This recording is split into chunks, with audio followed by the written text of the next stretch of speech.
be a good night. All right, first of all, I want to thank everybody for coming here tonight. This is very humbling. I appreciate it.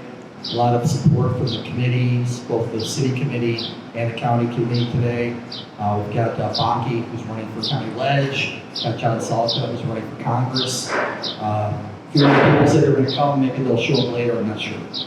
We do not have a Ryan McMahon, unfortunately. They tell me he was amazing.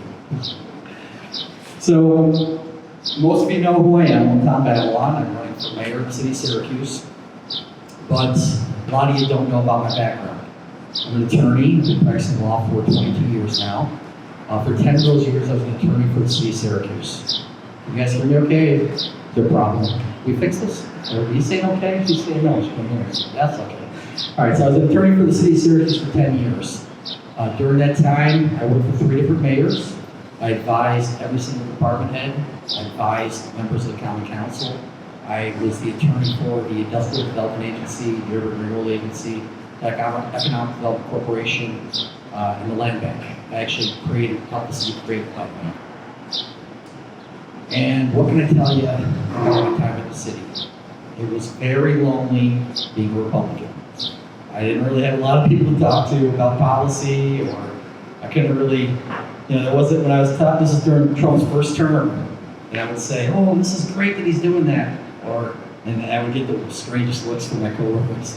It was very uncomfortable sometimes, but I made it. I was there for 10 years, and how did I last 10 years working with all those liberals? Well, I can tell you, I had victories once in a while. I worked very closely with all 3 of the mayors, particularly Stephanie Miner. And a lot of times I'd be in the room with her or with some of the department heads. They'd tell me about a proposed policy, about what they were thinking, and I would give them my thoughts. And I would tell them, well, that's going to cost too much money. There's a cheaper way to do it. Or, that the businesses that would really be good for small business, or that would affect homeowners not very well. And they would actually listen to me. They say, you know what, you're right. You're right, we're not going to do that. And every time I had a small victory like that, it was incredible. I felt like, this is amazing. I won. I helped the people of the city of Syracuse somehow. So that's why I lasted there so long. Well, this is the problem. We get public safety issues in Syracuse. But what else happened? What else did I see there? A lot of bad stuff. A lot of really bad stuff. A lot of the news today is this payroll modernization program or project. Some people say it was $8 million, some people say it was $10 million, some people say it was $12 million. Nobody really knows. The council doesn't know. It was wasted. They wasted probably $12 million. They got no product whatsoever.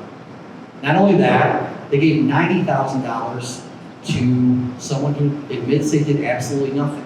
And the city admits they did absolutely nothing. They gave it to them because they otherwise couldn't contract with the main contractor. So that $90,000 to the city, that's nothing. To me and you, it's a lot of money. And it's not just $90,000. When I worked there, I saw so many different examples of this. Easily between $1 and $2 million worth of stuff like this. Either stuff that wasn't money that wasn't collected. That was a big one. We had one particular project that I recall. This person owed us $1 million. Okay? Another project, $250,000 that we didn't collect. Why? Because they were politically connected. They wouldn't say that. The mayor would give you a call. Hey, don't bother this person. Hey, don't file that judgment. Hey, we don't need that money. You don't collect it. But everybody in the law department said, well, hey, we know who this person is, and we know why you're not collecting that money. So that was a big money that they didn't collect. Another thing was just waste. They would spend money on, and you still see this today. With this Walsh's, whatever he's calling it, department to prevent gun violence. They spent the first year $1.3 million, and they were before the council just 3 weeks ago. And the council asked them, well, what are your results? And they said, well, we can't really tell you what our results are. We don't have any way to document our results. Well, we sent 50 people to job training. I think 50 people went to job training. That was their result for $1.3 million in money. You see it with the $123 million we got in COVID funds. What did we get for $123 million? Nothing. The city is poor. Small businesses are doing worse. Public safety has gone down. We have some of the highest lead content in our water in the country. We have the highest child poverty rate still in the country. $123 million, we got zero results. So there was wasteful projects like that where we would get nothing. You would see hundreds of thousands of dollars or even more. And there was other, what else did I see when I was there? When I ran the housing division for 2 years, which basically meant I prosecuted codes violations. I was in charge of all the other attorneys prosecuting codes violations for businesses and for homeowners. Sometimes it made me harass business owners and harass homeowners, and I mean, for literally nothing. Nothing. One particular instance comes to mind where there was a garage, mechanics garage, and they had historically been open from 9 to 5. They decided to be open from 9 to 7 instead. They were going to hire another mechanic, they were going to be open 2 more extra hours. The city took them to court, and they said, well, hey, you're grandfathered in because you're not really zoned for a mechanic shop, and we consider your hours grandfathered, and you have to close at 5 o'clock, you can't stay open at 7 o'clock. So another mechanic employed that doesn't have a job, more sales tax that would come to the city of Syracuse that we no longer have, and a small business owner that is now being harassed by the city. This went on for a year. We finally settled, they had to close at 6 o'clock. It's ridiculous. And all the time they would have me prosecute retired people that are just trying to stay in their homes. They might have some peeling paint on the porch, and 2 houses down, there's an abandoned building or abandoned home that's falling down. No action taken on that one. Because they knew that the guy that was living in this house, he's gonna fix it, he's gonna pay. The vacant landlord that owns the property 2 doors down, they're never gonna get anything out of him. So they didn't take any action. So here I am prosecuting codes violations against elderly retired people on fixed income and small business owners. And I felt completely sick afterwards. This wasn't like a day-to-day thing. It made me feel awful. Thankfully, after 2 years, they handed the housing division over to somebody else, and I started, I was an attorney for the neighborhood business development. So that's another horrible thing that they made me do, and another horrible thing that I hated about the city. And these are the kind of things that made me want to run for office, that made me want to run for mayor. This is now my second run for mayor. First time I didn't get the designation. This time I'm happy, I'm proud to have the city designation and all the support that comes behind them. But these are the kind of things that made me want to run for mayor. The waste, the fraud, the abuse of the citizens, the abuse of the small business owners. It was crazy. And the lack of common sense that they had in City Hall. I fought, when I ran the housing division, I fought for months with the head of codes about consolidating our cases. It would increase our efficiency by over 50%. Oh, we don't want to do that. It's too hard. We never done it like that. And I'm like, guys, you got me going to court every single day of the week. You could be going to court 1 day a week. And you got me going to court for 3 different cases on the same property, and I can go to court, all 3 cases on the same property on the same day. We fixed it. We finally got to listen, because this is one of those small victories that I got working at City Hall. But there's so much resistance about common sense solutions. It's unbelievable. It's unbelievable the time and money that they waste because of lack of common sense. I lost my place in my house. So basically what I learned at the city is that the city is inefficient. They spend money like it doesn't matter. They sometimes do things that are fraudulent, or even borderline criminal.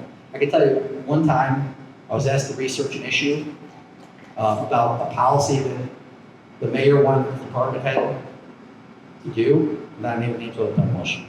And I talked to I researched the issue with the department, and I said, you can't do this. It's a crime. You can't have our department head do this. It's a misdemeanor. And the corporation counsel at the time told me, don't tell the department head. I'll handle it. Guess what happened? Nobody told the department head. I told the department head after I left the city, and nobody had told them before that. But this is the kind of things that we're faced with this administration and prior administrations. And this is the kind of things that we need to change. And the other reason why I want to run for office is I want to make the city a better place for everybody. I live here. I lived here for 22 years. I've got a daughter that's grown up here that's gone to city schools. I got another child that's coming on the way.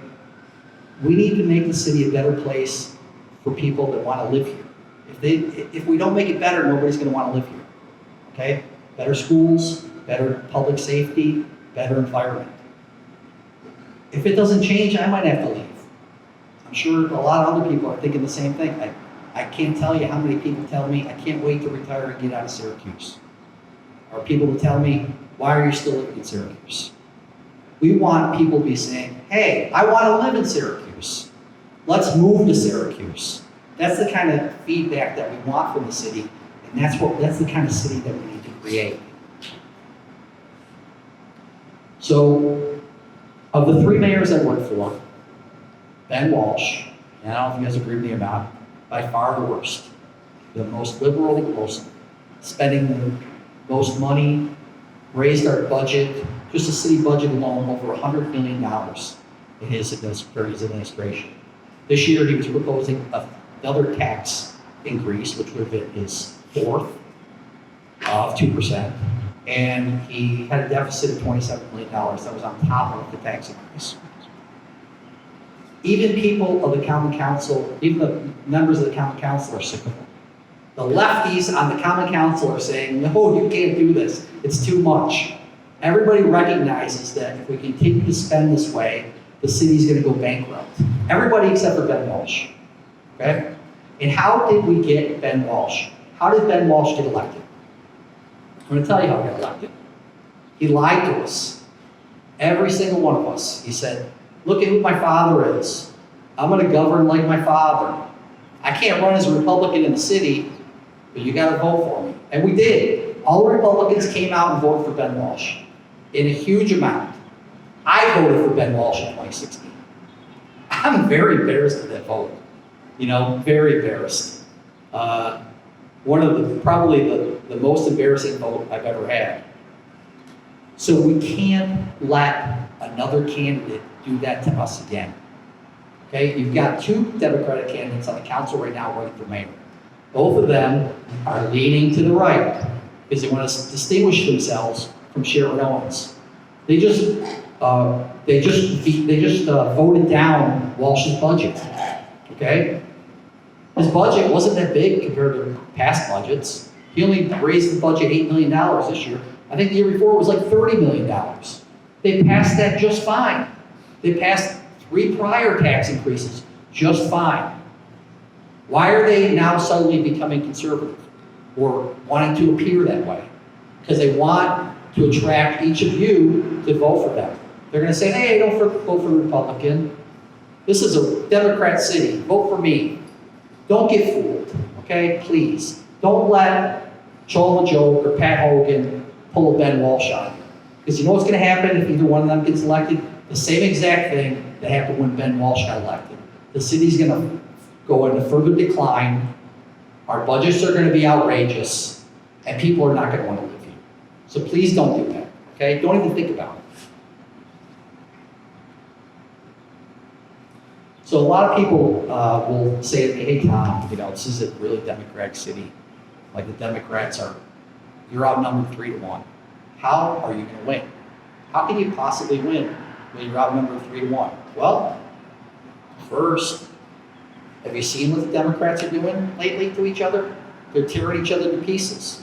Right now, we've got 3 Democrats running for primary for the Democratic Party. Primary. One of them is going to win. We've got Sharon Owens, who's on the Working Families Party. She's going to be there. We've got Tim Rudd, who has an independent line. He's going to be there. And we've got Alfonso Davis, who's got an independent line. He's going to be there. What does that mean? We've got at least 3 Democrats, maybe 4, very likely 4 Democrats on the ballot, 1 Republican. All we need to do to win this race is to mobilize the Republican vote. If we can energize the Republican voters, we are going to be competitive. Right. Joni Mahoney had an incredibly competitive race with Matt Driscoll. She got 15,000 votes in that race, and she lost as a Republican. Ben Walsh never got 15,000 votes. He got 13,000 and 12,000, and he won. With this split in November, we could win the mayor's race with 10,000 votes. And we've got 9,000 registered Republicans in the city. So all we got to do is energize that base, bring 1,000 people in that lean right, and we're going to win. Let me tell you, there's a lot of people that are registered as Democrats that are not Democrats. They're registered as Democrats because they want to vote in the primary. They want to make sure that the least harmful candidate gets in. I did that for a couple of years even. I was never a Democrat, believe me. I was registered as a Democrat. I was never a Democrat. So we can win on the numbers alone. But how else can we win? We have better policies than the Democrats have. Okay? People don't want their taxes raised. People don't want their assessments to go up. People want public safety. People want their small businesses not to be harassed. Okay? These are all winning issues for the Republicans. Okay, on day one, I pledge, I will go in there, I will evaluate every rule, regulation, license that applies to small business, and we're going to eliminate every single one of them that's unnecessary. And believe me, there's a lot of them that are unnecessary.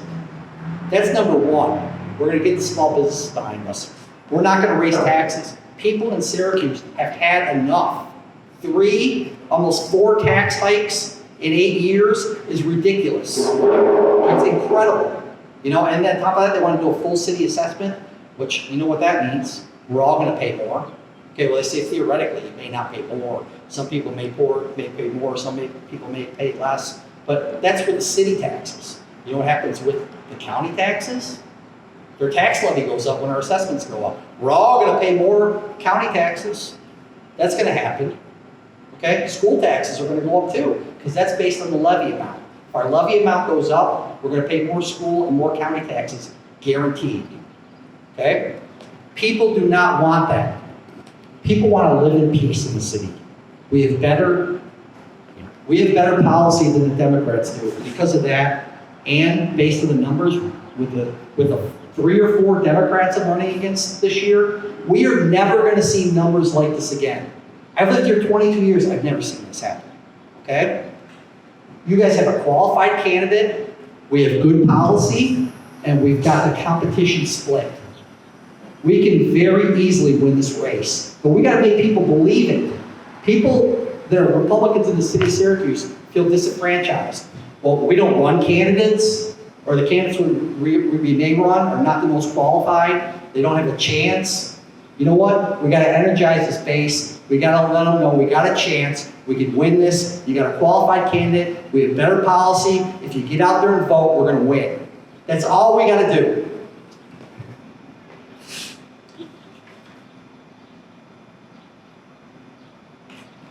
I think I went through most of this thing.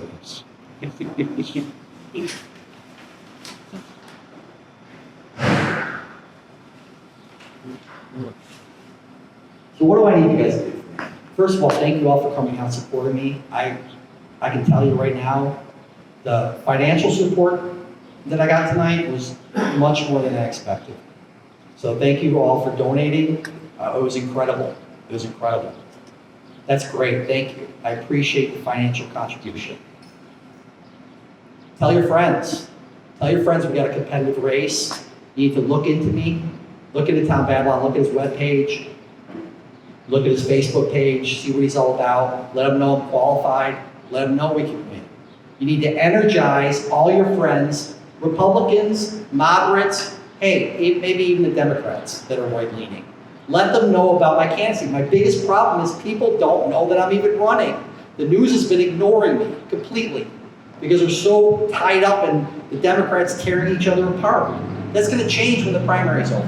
They're going to start focusing more on all of us. We've asked to be included in these debates, and they've said, no, well, these are just the Democrats. You're going to have a primary this year, so we're not going to include you.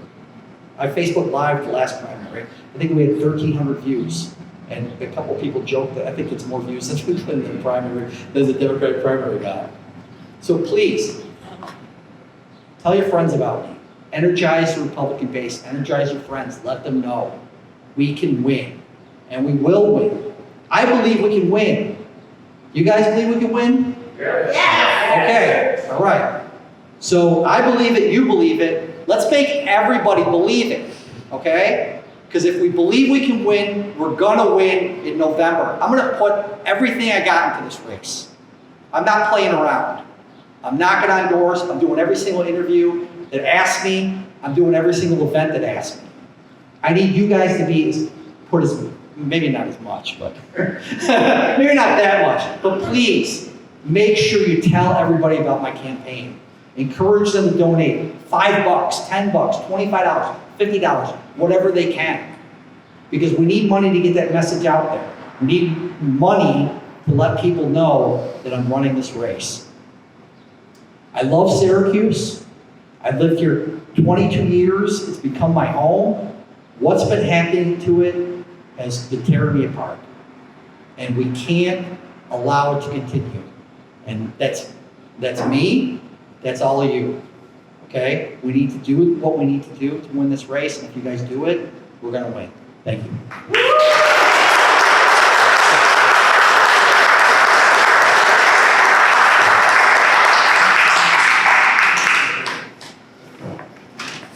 Sorry if I went a little long.